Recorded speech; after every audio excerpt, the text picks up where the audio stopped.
Good morning class 8। Good morning to all of you. हम अपना chapter ख़त्म कर चुके हैं metals, metal and non metals. Clear है।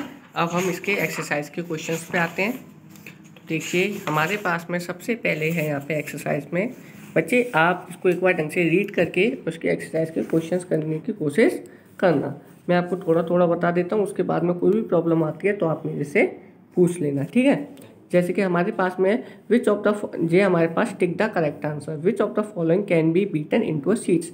इनमें से हम किसको बीट के मतलब पे ठोक ठोक कर सीड की फॉर्म में कन्वर्ट कर सकते हैं। Zinc, phosphorus, sulphur, oxygen. तो यानी कि हमारे पास में मेटल की ही प्रॉपर्टी होती है कि हम उसको सीड की फॉर्म में कर सकते हैं। तो इनमें से मेटल कौन सा है? जिंक। यानी कि हम जिंक को बार बार बीट करके ठोक ठोक के हम मेटल मतलब कि सीड में कन्वर्ट कर सकते हैं। Okay. Which of the following statement is correct? All metals are ductile. सभी मेटल्स डक्टाइल होते हैं? नहीं। हमारे पास में मरकरी है, वो हमारे पास में वो भी मेटल्स के अंदर ही आता है। Non metals are ductile.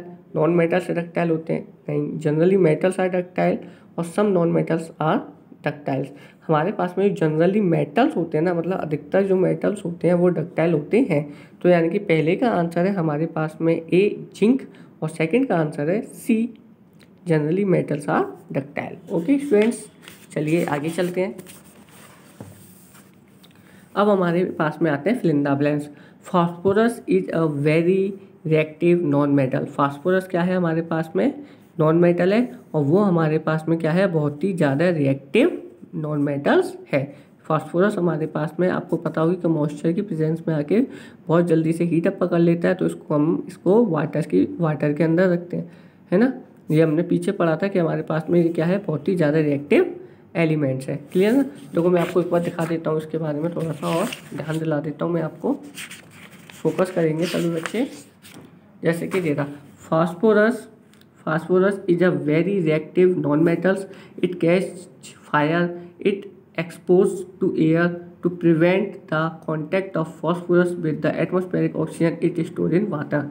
हमारे पास में फास्फोरस बहुत ही ज़्यादा रिएक्टिव नॉन मेटल है। ये एयर की प्रेजेंस में फायर कैच कर लेता है। It catch the fire if expose to air. अगर हम इसको एयर की एक्सपोज मतलब एयर के कांटेक्ट में लाते हैं, जो फायर कैच कर लेता है to prevent the contact of phosphorus with the atmospheric oxygen. यानी कि हमें इसको एटमॉस्फेयर की ऑक्सीजन से बचा के रखने के लिए हमें इसको वाटर के अंदर में स्टोर करके रखना होता है। क्लियर है। तो phosphorus is a very reactive non metals. Page number पर है, आप देख लेना इसको, पेज नंबर 49 पर है। क्लियर है। चलिए आगे चलते हैं। तो हमने क्या देखा? Phosphorus is a very reactive non metals. Okay. Metals are good conductor of heat and electricity. ELECTRICI electricity. हमारे पास में मेटल्स होते हैं, वो गुड कंडक्टर होते हैं हीट एंड इलेक्ट्रिसिटी के। Iron is more reactive than copper. Iron हमारे पास में ज़्यादा रिएक्टिव होता है देन कॉपर से। क्लियर है। हमारे पास में रिएक्टिविटी सीरीज होती है जिसमें हमें दिखाया गया है कि iron is more reactive than copper. इसको हमें कहाँ पे देखने को मिलेगा रिएक्टिविटी सीरीज को? देखो मैं आपको एक और बार आपको फोकस कराता हूँ। मैंने भी देखा था, मैं भूल गया। हाँ देखिए, जो हमारे पास में पेज नंबर 51 पर हमारे पास में इस पे आइए कि जरा the sequence of a metals from more reactive to less reactive. यानी कि ज़्यादा रिएक्टिव से कम रिएक्टिव की तरफ है। तो जिंक, आयरन एंड कॉपर।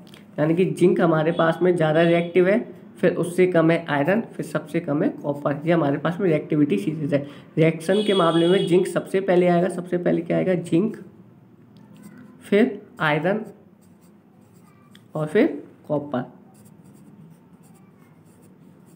यानी कि सबसे ज़्यादा हाईली रिएक्टिव ये इन तीनों की बात करें तो जिंक ज़्यादा हाई रिएक्टिव है, उससे कम है आयरन और सबसे कम है कॉपर। क्लियर है। चलिए, तो हमारे पास में कौन सा क्वेश्चन था ये कि iron is more reactive than copper. तो सबसे पहले हमने क्या देखा था? जिंक, फिर आयरन, फिर कॉपर। तो यानी कि कॉपर तो हमारे आयरन से नीचे आ रहा था ना, तो हमारे पास में आयरन ज़्यादा हो गया as compare to the copper. सबसे पहले जिंक, ज़्यादा रिएक्टिव है, फिर आयरन है, फिर कॉपर है, यानी कि कॉपर तो आयरन से कम रिएक्टिव है क्योंकि नीचे आ रहा है, तो iron is more reactive than copper. Okay, metals react with acids to produce a hydrogen gas. हमारे मेटल्स एसिड से रिएक्ट करके क्या प्रोड्यूस करते हैं? Hydrogen gas, HYDROGEN, hydrogen gas, HYDROGEN, hydrogen. तो आप देख लीजिए बच्चे, इसको पॉज करके देख लेना, ये हमारे सभी fill in the blanks complete हो चुके हैं। अब हम कहते हैं true false. Generally non metals react with acids, जो हमारे नॉन मेटल है वो एसिड से रिएक्ट करते हैं क्या? No, false. Sodium is very reactive metal, yes true, sodium हमारे पास में काफ़ी रिएक्टिव मेटल्स होता है। Copper displace zinc from zinc sulphate, copper zinc को डिस्प्लेस कर देगा। हमारे पास में जो ज़्यादा रिएक्टिव एलिमेंट होता है वो लेस रिएक्टिव को डिस्प्लेस कर पाता है। तो सबसे पहले देखते हैं, हमने क्या देखा था? जिंक, फिर क्या आया था? आयरन, फिर क्या आया था? कॉपर। तो इसमें हमें क्या दे रखा है कि कॉपर डिस्प्लेस जिंक, तो हमारे पास में जिंक कॉपर को डिस्प्लेस कर सकता है लेकिन कॉपर जिंक को डिस्प्लेस नहीं कर सकता, क्योंकि हमारे पास में जिंक ज़्यादा रिएक्टिव है, तो जिंक चाहेगा तो कॉपर को डिस्प्लेस कर सकता है लेकिन कॉपर जिंक को डिस्प्लेस नहीं कर सकता, तो इसलिए ये क्या हो गया? फॉल्स। अगर इसकी जगह पे होता जिंक डिस्प्लेस द कॉपर तो हो जाता ट्रू, तो हो जाता ट्रू, क्योंकि हमारे पास में जिंक ज़्यादा रिएक्टिव है और कॉपर लेस रिएक्टिव है, लेकिन इसमें क्या लिखा है? कॉपर डिस्प्लेस द जिंक, तो यानी कि ये हमारे पास में फॉल्स है। Okay, coal can be drawn into wire, coal क्या है हमारे पास में? नॉन मेटल है, तो क्या हम इसको वायर की फॉर्म में स्ट्रेच कर सकते हैं? No, false. तो हमारे पास में है first false, second true, third false, third भी और फोर्थ भी फॉल्स। क्लियर है?